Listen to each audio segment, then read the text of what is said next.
नमस्कार। Times of Swaraj के खास कार्यक्रम पॉलिटिकल डिस्कोर्स में आप सबों का स्वागत है।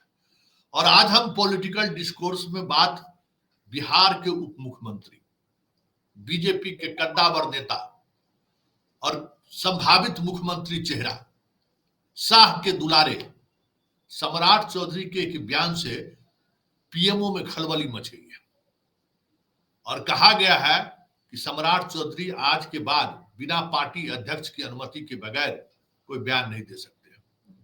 काफी गुस्से में है पीएमओ, लेकिन सवाल यह है कि जो पीएमओ आज गुस्से में है वो बीजेपी के अंदर इस प्रवृत्ति को बढ़ाया कौन है? भाई हर विफलता को आप कांग्रेस के मत्थे ठग देते हैं, नेहरू के मत्थे ठग देते हैं। तो भाई जिसकी जितनी समझदारी उतना उस तरीके से करता है। तो सम्राट ने भी कह दिया कि नेपाल आज भारत में रहता, वो कांग्रेस की विफलता है, नहीं तो आज नेपाल समृद्ध रहता, कोई समस्या नहीं रहता। इसमें गलत क्या कर दिया भाई? आप ही की परंपरा को उसने आगे बढ़ाया। जब पढ़ने पढ़ाने से कोई वास्ता नहीं रहेगा, जब देख रहा है कि मेरा नेता उसी जो जैसे चाहता है बयान कर देता है, तो नीचे के लोग क्या करेंगे? इसलिए सम्राट चौधरी गुनाहगार नहीं है, लेकिन बड़ा सवाल है कि अंतर्राष्ट्रीय मुद्दों में वो भी भारत का, खास करके बिहार और नेपाल के बीच रोटी बेटी का रिश्ता है। देश के किसी और कंट्री के और स्टेट के साथ इस तरीके का रिश्ता नहीं है। थोड़ा यूपी का रिश्ता है, लेकिन इधर मधेसी और रिश्ता है। हर कोई एक दूसरे का, सरकार के बीच जो भी मतभेद हो जाए, मनभेद हो जाए, लेकिन व्यक्तिगत रिश्ते रहते हैं। उसमें बिहार सरकार का कोई मंत्री अगर इस तरीके का बयान देता है तो फिर उस बयान का मतलब क्या? चलेंगे सीधे दिल्ली बैंक के पास और जानना चाहेंगे कि इस तरीके से फुहर बयानबाजी से इस देश की छवि दुनिया के स्तर पर किस तरीके से गिर सकती है और ये इस तरीके का बयान कितना नुकसान पहुंचा सकता है भारत को। चलिए सीधे चलते हैं मयंक जी के पास। आपको क्या लगता है कि इस तरीके के फुहरपन बयान से अंतर्राष्ट्रीय स्तर पर इस देश की क्या छवि जाएगी, और खास करके बिहार, जबकि नेपाल और बिहार के बीच बेटी रोटी का रिश्ता है? देखिए संतोष जी, पहली चीज ये है कि अंतर्राष्ट्रीय मुद्दों पे या अंतर्राष्ट्रीय समस्याओं पे भारत का एक रुख रहा है।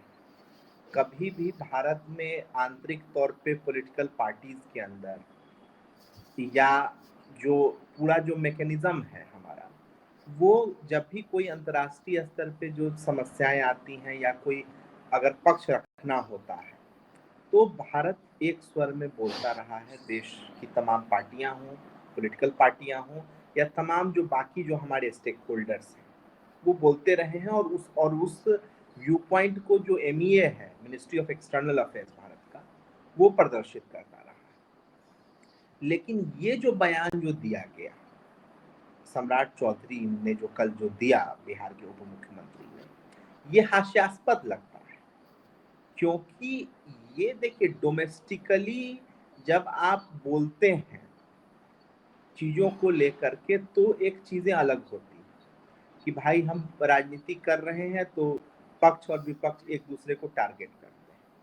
लेकिन ये जो बयान है ये हास्यास्पद इसलिए है और ये कहीं ना कहीं बिल्कुल अज्ञानता को दिखाता है कि आपकी कोई समझदारी नहीं है चीजों को लेकर। 11 साल से तो यहाँ एनडीए की सरकार है भारत में, बीजेपी की सर गवर्नमेंट है, तो अब हर चीज के लिए कांग्रेस को ब्लेम करना या पहले की सरकारों को नहीं नहीं, नेपाल के इशूज को जिस तरीके से, भाई देखिए, ये प्रवृत्ति तो मोदी की ही शुरू की हुई है। और उसका सारा भाजपा ही पालन करता है।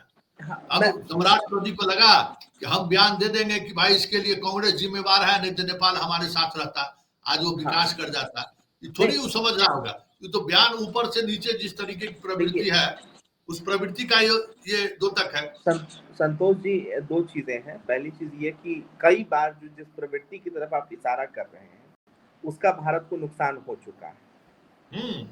आप अगर आप चाइना वाले मुद्दे पे भी देखें तो प्रधानमंत्री के कई वक्तव्य ऐसे थे कि कोई आया नहीं, कोई गया नहीं करके, जिससे अंतर्राष्ट्रीय स्तर पे और कूटनीति में भारत को नुकसान हुआ। इससे पहले भी कई सारी ऐसी चीजें कही गई भाजपा नेताओं द्वारा। नुपुर शर्मा वाला एपिसोड हमें पता है, जो जिस तरीके से मिडिल ईस्ट के कई इस्लामिक देशों ने उस पर घोर आपत्ति की और भाजपा को उन्हें प्रवक्ता पद से तुरंत हटाना पड़ा। ये विदेश मंत्रालय को ये स्टेटमेंट जारी करना पड़ा, वक्तव्य देना पड़ा कि भाई इस बयान से हमारा कोई संबंध नहीं है, नुपुर शर्मा के बयान से। तो ये एक प्रक्रिया चली आ रही है भाजपा नेताओं में। ये होड़ जो होता है कि कोई मुद्दा हो अंतर्राष्ट्रीय स्तर पर, उसमें कुछ ऐसा हम बोले जिससे हमारा जो वोटर है या जो हमारा कोर वोटर है वो खुश हो जाए और हम आगे दिखे। अब बिहार में चुनाव है, तो बिहार में चुनाव है तो सम्राट चौधरी खुद को अगला नेता के तौर पे भाजपा के प्रस्तुत कर रहे हैं कि नीतीश के बाद भाजपा के नेता हम हो, तो वो अपना बयान दे दिए। लेकिन उस बयान का जो नुकसान होगा, क्योंकि देखिए एक चीज समझिए कि नेपाल का मुद्दा सिर्फ नेपाल का मुद्दा नहीं है। आपने जो रोटी बेटी का संबंध कहा वो तो पिछले हजारों सालों से चलता आया है। भाई सीधी सी बात है ना कि भारत का जो स्वतंत्रता आंदोलन थी उसमें जयप्रकाश नारायण से लेके राम मनोहर लोहिया तक, ठीक है, नेपाल के हनुमान नगर जेल में थे, जो सुपौल से सटा हुआ इलाका है बिहार के। तो ये नेपाल से हमारा संबंध रहा है, ठीक है। भारत के जो अलग अलग जो राजवंश रहे हैं उनका संबंध नेपाल से रहा है।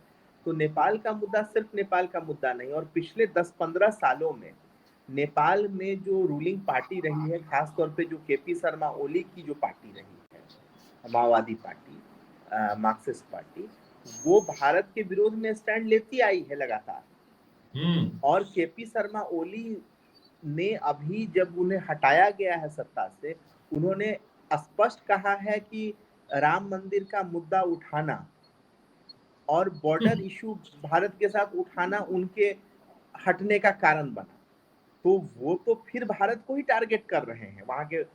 और यहाँ के मंत्री और मैं जी सबसे बड़ी बात है, मीडिया भी ऐसे दिखाने की कोशिश कर रहा है जैसे वहां तख्ता पलट में भारत की ही भूमिका है। हिंदू मैं वही कह रहा हूँ कि एक जो स्वतः स्फूर्त जिसको कहते हैं कि खुद से वहां के लोगों ने जो आंदोलन किया, खुद से वहां के लोगों ने जो एक बड़ा हिंसक आंदोलन किया, उससे वहां तमाम चीजें हुई हैं। उसमें भारत का भाई क्या रोल तो कहीं नजर है नहीं। अगर किसी का रोल है भी तो अगर आप धागों को जोड़िए तो अमेरिका के तमाम जो ऐप थे, फेसबुक से लेके इंस्टाग्राम, उन्हें वहां बैन किया गया, और टिकटॉक जो चाइनीज ऐप है उसे रहने दिया गया नेपाल सरकार द्वारा। और इस तख्तापलट से बस कुछ दिनों पहले नेपाल के प्रधानमंत्री केपी शर्मा ओली चाइना में रह करके, चाइना के उस परेड में शामिल हो करके, चाइना के साथ तमाम तरीके के संपर्क स्थापित करके आए। तो ये क्या, तो इसमें तो स्पष्ट है कि कहीं ना कहीं अमेरिका वगैरह इस चीज से खुश नहीं थे। देखिए उस वजह से हमें कोई वास्ता नहीं है, लेकिन बिहार सरकार का एक कैबिनेट मंत्री ये बयान दे रहा है, हम ये कह रहे हैं। हाँ संतोष जी, मैं उसी पे आ रहा हूँ कि ये इसमें भारत का जब रोल नहीं रहा तो नेपाल की जो हटाई गई ताकतें हैं वो तो भारत को घसीटना चाह रही है। अब घसीट करके वो एक चाह रही है कि पहाड़ी बनाम मधेश का सेंटीमेंट फिर से हम लाएं, जो पिछले 10-15 सालों में करने की कोशिश होती रही, ठीक है। और उसमें आग में घी डालने का काम इस तरीके के बयान कर सकते हैं कि भाई बाहर नेपाल हमेशा से एक संप्रभु राष्ट्र रहा है, नेपाल कभी भारत का अंग नहीं रहा है। इतिहास की जिनको जानकारी नहीं होती है वही एक बात कह सकते हैं।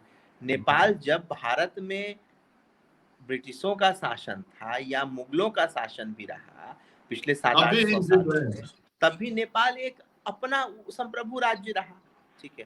भारत के राजा तो बचने के लिए नेपाल जाते रहे, काठमांडू वैली में जाते रहे खुद को बचाने के लिए। तो इसके लिए ये सारा जो बयान है ये हास्यास्पद भी है, और कहीं ना कहीं मुझे ऐसा लगता है कि इससे भारत की जो वैश्विक स्तर पे जो छवि है उसको नुकसान पहुंचेगा। चलिए, बहुत बहुत धन्यवाद। यही सवाल था, और ये नुकसान पता नहीं फिर किस भरपाई करने में हम लोग, जैसे ट्रंप से उलझ गए, जो अभी अंतर्राष्ट्रीय स्तर पर जो चीजें दिख रही हैं, भारत अलग थलग पड़ गया है, यही बरबोलेपन के कारण, और कुछ थोड़ी है। चलिए, बहुत नहीं बहुत नहीं, धन्यवाद। कभी भी हाँ, अभी अभी अभी जो सिचुएशन जो है वैश्विक स्तर पे तमाम तरीके से, आप देखिए ना, हमारे आसपास तमाम जगह अशांति रही। बांग्लादेश में क्या हुआ, उससे पहले म्यांमार श्रीलंका में क्या हुआ, अब नेपाल में क्या हुआ है। तो हमारा जो एक पीसफुल साउथ एशिया रहा है, वहां तो चीजें हिंसा खत्म हिंसा हो से गया। संबंधित हो रही है, तो हो रही है तो, और विश्व स्तर पे भी चीजें हैं भाई, यूक्रेन रशिया में चीजें हो रही हैं, अलग अलग जगह चीजें हो रही हैं। तो मुझे लगता है कि इन तरीके के बयानों से नेताओं को बचना चाहिए।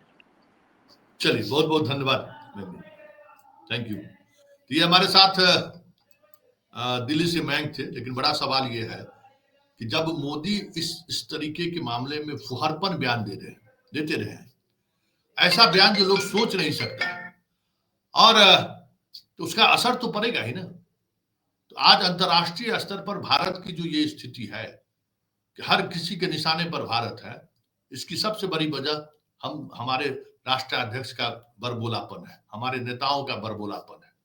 और इस तरीके से बरबोलापन जारी रहा तो पता नहीं भारत कहाँ जाकर खड़ा रहेगा। चलिए, इस पॉलिटिकल डिस्कोर्स में इतना ही। ये चर्चा हम इसलिए कर दिए कि भाई, ये जो पॉलिटिकल डिस्कोर्स जो चीजें दिख रही हैं, उसका असर बिहार पर भी दिखेगा, और अंतर्राष्ट्रीय स्तर पर भी भारत की छवि धूमिल होगी, एक अदने से नेता की वजह से, जो अपने उस सिस्टम के साथ खड़ा रहना चाहता है कि भाई साहब भी इसी तरीके से बोलते हैं तो हम भी बोल देते हैं। चलिए, इस पॉलिटिकल डिस्कोर्स को यहीं खत्म करते हैं, या पॉलिटिकल डिस्कोर्स जारी रहेगा। फिलहाल इजाजत दीजिए।